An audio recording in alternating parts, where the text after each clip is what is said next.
Каліфорнію разбураюць знішчальныя лясныя пажары. Не абышла гэтая трагедыя і NBA.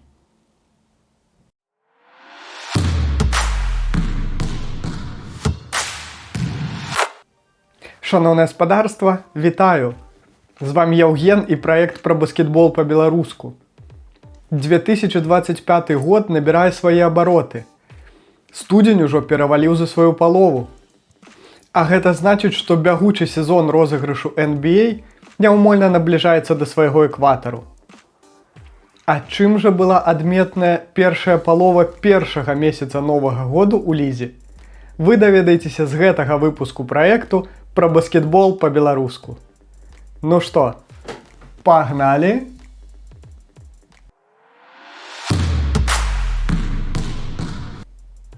Да 2025 года ў лізе засталося ўсяго две каманды, якія маюць адназначную колькасць паразаў.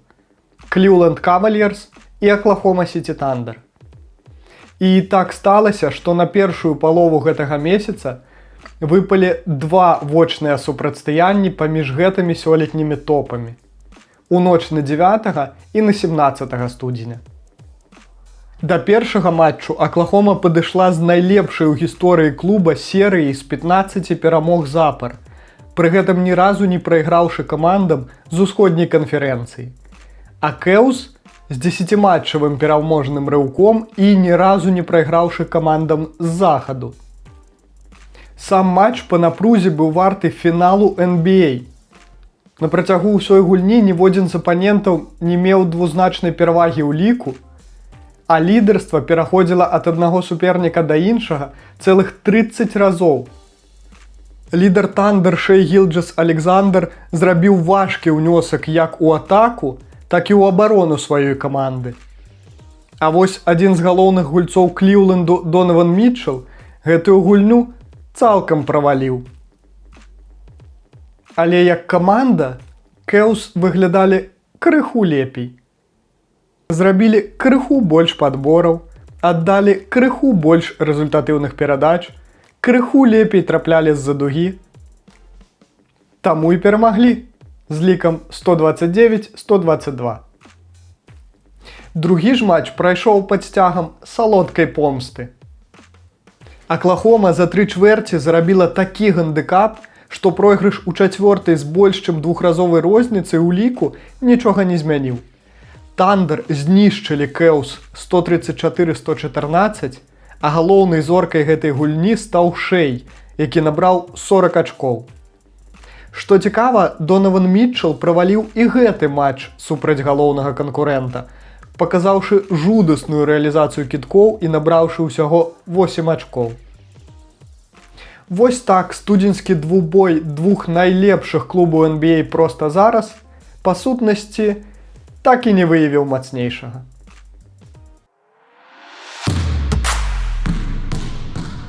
Пасля пераднавагодняга звальнення з пасады галоўнага трэнера Сакрамента Майка Брауна, ягоным часовым заменнікам зрабіўся былы асістэнт Брауна Даг Крысці. І з прыходам Дага, які найлепшыя гады сваёй баскетбольнай кар'еры ў якасці гульца правёў якраз у форме Кінгс, каманда нібы расквітнела. Каралі пад кіраўніцтвам Крысці нарэшце ў гэтым сезоне загулялі ў абароне. Калі пры майку яны былі дзесьці сярод сталых сераднякоў NBA па абарончай моцы, то падчас верхаводства Дага Сакрамента выбілася па гэтым аспекце на вяршыні лігі. Гэтыя змены прывялі да таго, што з Крысці на пасадзе галоўнага трэнера Кінгс выйгралі 8 гульняў з 10, у тым ліку супраць каманд, якія на момант матчаў былі топ-5 у сваіх канферэнцыях. Даласу, Мемфісу, Х'юстану і нават мінулагодняга чэмпіёна Бостану. Сам я цешуся гэтаму ўздыму Кінгс, але не веру, што ўсё гэта асабістая заслуга новага галоўнага трэнера. А што гэта? Часовы ўзлёт ці пачатак нечага большага? Пакажа толькі час. А яго ў Крысці яшчэ будзе. Як мінімум да канца гэтага сезона.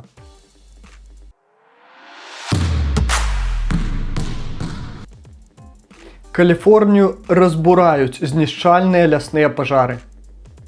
Лос-Анджелес і ваколіцы апынуліся пад катастрафічным ударам стыхіі, якая 7 студзеня нанесла каласальныя страты, як матэрыяльныя, так, на вялікі жаль, і чалавечыя. Па стану на сярэдзіну месяца было знішчана каля 10 000 гектараў зямлі разам з 5 000 пабудоваў. Эвакуявана парадку 200 000 чалавек. Ужо вядома пра як мінімум 8 загінулых і 3 пацярпелых. Але гэтыя лічбы могуць быць далёка не канчатковымі праз тое, што ратавальнікі ўсё яшчэ не маюць доступу да вялікай колькасці пашкоджаных і знішчаных будынкаў. Не абышла гэтая трагедыя і NBA. Так, форвард Лос-Анджелес Кліперс Кавай Ленард, які не гуляў з пачатку сезону і толькі-толькі ўзнавіўся пасля траўмы, прапусціў выязную гульню супраць Денверу ў ноч на 9 студзеня, каб быць са сваёй сям'ёй, якая вымушаная была эвакуявацца праз пагрозу вагню.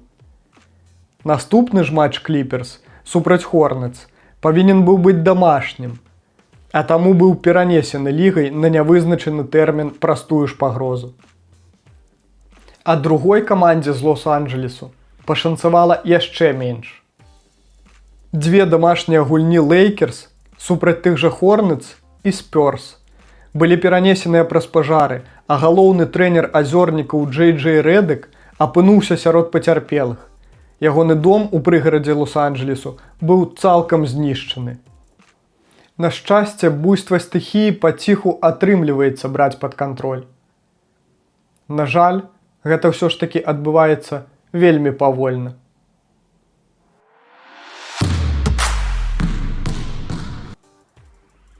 А таксама ў першай палове студзеня.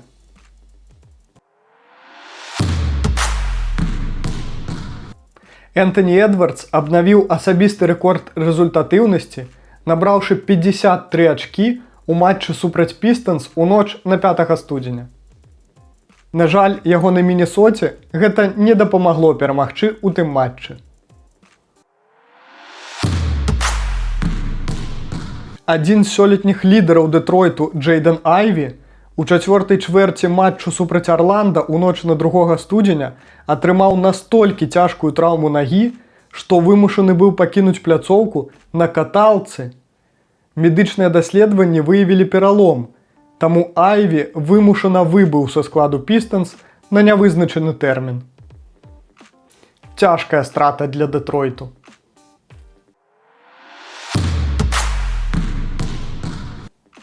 Джиммі Батлер прагне пакінуць Маямі.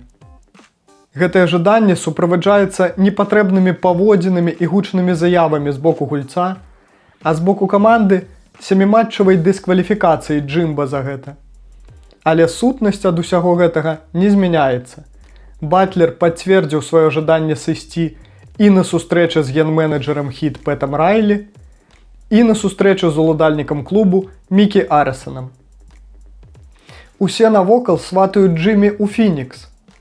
Рэальную ж канцоўку гэтай ці то мыльнай оперы, ці то трагікамедыі мы пабачым ужо менш чым за 3 тыдні. Дэдлайн блізка.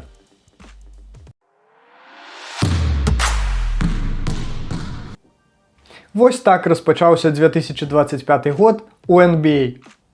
А што з пачатку гэтага новага баскетбольнага году запомнілася больш за ўсё вам? Пішыце ў каментарах і падтрымайце гэтае відэа рэпостам. А з вамі быў Яўген і праект пра баскетбол па-беларуску. Чакайце наступнага выпуску, падпісвайцеся на соцсеткі праекту, дзяліцеся гэтым відэа з сябрамі і хай будзе баскетбол!